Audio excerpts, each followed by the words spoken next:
You know what's true about this world? We like to celebrate flashy things. All I have to do is look at my most liked photos on Facebook to know that exciting life events are what get the most glory. But you know what else is true? Suffering. And based on my experiences, we never talk about it. I know far too many people carrying heavy burdens daily that don't get enough credit for displaying the courage it takes to get out of bed every morning. Or not get out of bed sometimes, if you're like me. This is the place where people receive that credit. This is the place we honor choosing grit. Ready? No.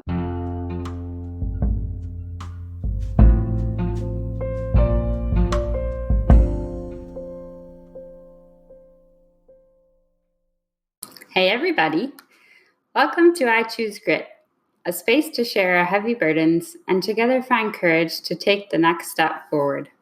I'm your host, Carrie, small town girl turned inner city social worker, and I'm so glad that you're here.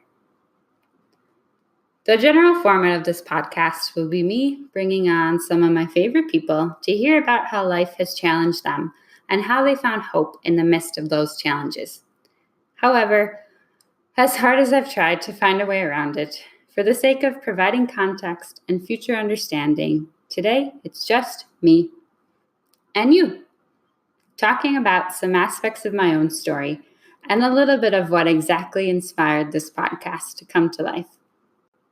So, where did the phrase I choose grit even come from, and why are we talking about it? Well, you see, here are 3 things that I know to be true about me and our world today. Number 1, I love writing. 2, the 28 years of my life thus far have included a lot of suffering. 3, we are terrible at talking about suffering.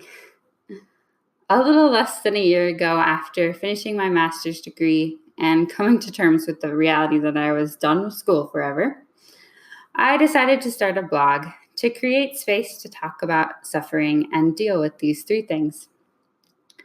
There were a few things I knew this space needed to be from the start. Number 1, somewhere we could together face the pain of this broken world today. And 2, something that was a lot more than that. What if I could create a space where instead of looking away or running from the uncomfortable aspects of life, we could simply be real while also not being overcome by it? Somewhere we could still believe that somehow our lives have so much meaning, even when they look 1,000% different than we ever wanted them to be. Why do I care about this? Well, primarily because I used to be great at avoiding pain and too many conversations about it. Running from all tension and conflict by staying busy and using everything in me to project an image to the world of someone who's strong, smart, and happy all the time. That was my jam, because for some reason I was convinced that's what the world wanted of me. But then, my second year of college, I got sick. And, plot twist, it never went away. The simple answer as to how and why this happened is that it's still kind of a mystery. The complicated answer is that I got some terrible virus that many thought was Lyme disease, but there's a whole controversy over that. That completely wiped me out for a whole entire year. Like, honestly, on my parents' couch with headaches, terrible acne everywhere, sensitive skin suddenly, fevers, and constant fatigue. Over time, and experimenting with a bunch of different treatments, a lot of the weird symptoms went away. However, I was left with an incredibly broken brain, and a brain that was incredibly angry. 8 years later, my current diagnosis is chronic migraine. And yes, that is exactly what it sounds like. I have a chronic migraine I acquired 8 years ago this fall that has never gone away.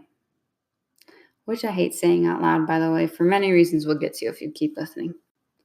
I can definitely tell you that as a 20-year-old former college athlete, I had no concept of the fact that my head pain could become chronic when I had my first headache. Less than a year earlier, I was a 4.0 super involved student that went for a run every day because that's just who I was. And I did everything I could to maintain the life I wanted and fight to be a normal college student after I got sick. However, by the end of my junior year, I had experienced multiple semesters of signing up for a full load of classes and eventually having to drop down to one or two. And on top of this, I experienced a ton of isolation and disconnection due to not wanting others to fully see me while I was suffering. By the end of that year, so the second year of being sick, I knew that something needed to change. While still holding on to hope that it was simply a painful season that would someday go away, I simply tried embracing it. Embracing the fact that as a 21-year-old, I did not want to move home and work on finishing my college degree at a local campus. I did not want to spend the majority of my weekends at the time sitting on the couch with an ice pack on my head while I gave my dad muddled sentences to type when we worked on my homework. I didn't want to be the girl that missed class sometimes and shows up to class at times without the strength to say a word because of being in so much pain. This list goes on, but essentially, I had to make a choice. A choice that somehow, even as I felt more and more stripped of my identity, even if my greatest fear of becoming a nobody became true, which was a fear that was always kind of there, by the way, but I never fully realized it until this time. Somehow, my quiet sufferings could still be incredibly fruitful, and maybe I could still be loved for who I am, even when that means I'm really, really struggling. And maybe that could somehow be enough for me. Over the years, I've learned a lot about my condition and what works and what doesn't work for me, and usually how to keep my pain from getting incredibly severe more than a couple days a week, although that's always evolving. I have learned exactly what foods increase and decrease my pain, and I do everything I can to stick to that, although really that means primarily just eating fish and meat and bone broth and vegetables before I go to bed if I add a lot of lard. I've also discovered what's really helpful to hear from other people while I'm in pain and what is not so helpful to hear. However, despite learning all of these helpful things, learning to choose hope while in the midst of my suffering, even when that's having to face the reality of it not going away or not knowing when it's going to go away, this has been the game changer for me. This is the reason that somehow, by God's grace, I can genuinely say that I have a life I love right now, despite my pain. A life where I didn't in fact end up becoming a total nobody and eventually ended up with the whole group of friends around me while at home finishing undergrad. A life where I now get to live in a city neighborhood in which my church, my work, my favorite restaurant, most of my friends are all within walking distance.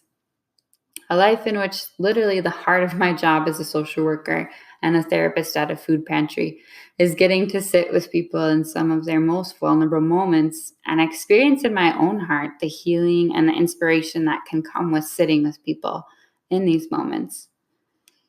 A life in which I've been able to live in community for the past 3 years as so many households of young adults doing the same thing begin to spring up around us.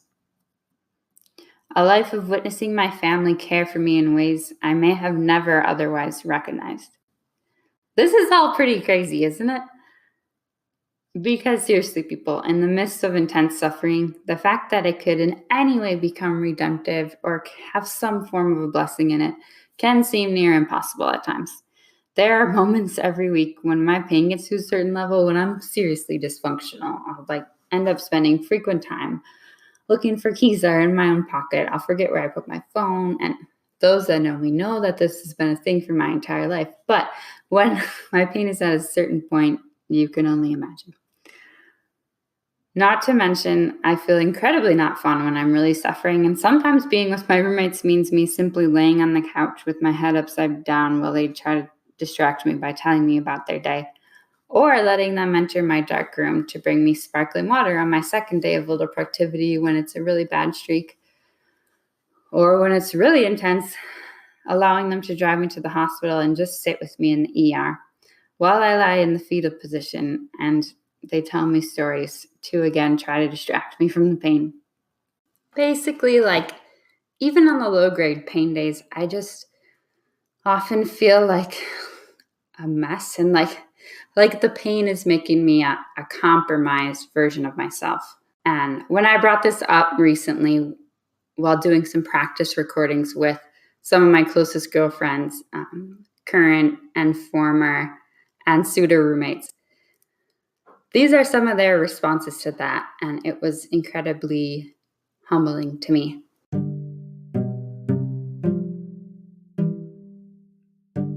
It gives me freedom. It helps me have freedom to enter into my own difficulties. It's very concrete and daily witness to what hope actually is. And that's a really beautiful thing to see. And I think in the midst of it, it can be really hard to see yourself as distinct from what you're accomplishing.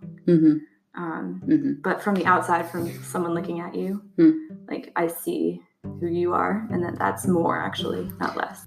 Yeah, it's like your vulnerability has given other people an invitation to also be vulnerable with you. So crazy. But it is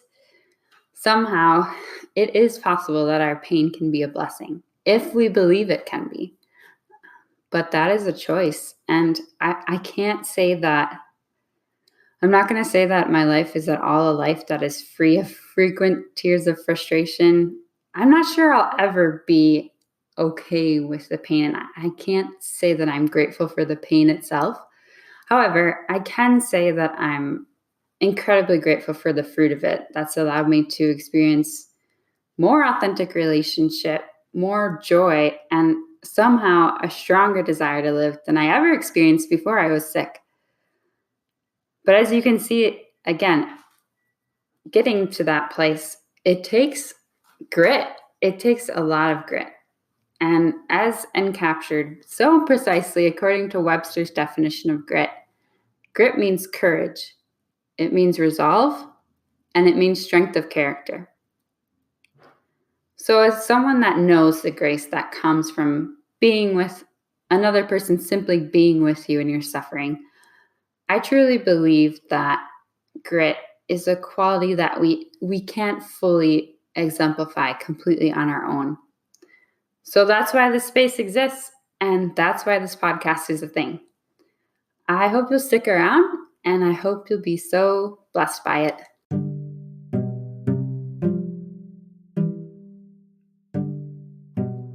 Thanks so much, everybody, for listening. Have a Merry Christmas, and I pray that all can find peace exactly where you're at this season. If you want to hear more about me, more details of my story, and what this space is about, you can always go to my blog at www.ichoosegrit.com or follow me on Instagram at ichoosegrit. Stay tuned for some more really beautiful interviews and even more mini-sodes from me on facing life in the midst of suffering. And finally, please enjoy these bloopers/favorite moments from practice recordings that may or may not be funny to outside listeners.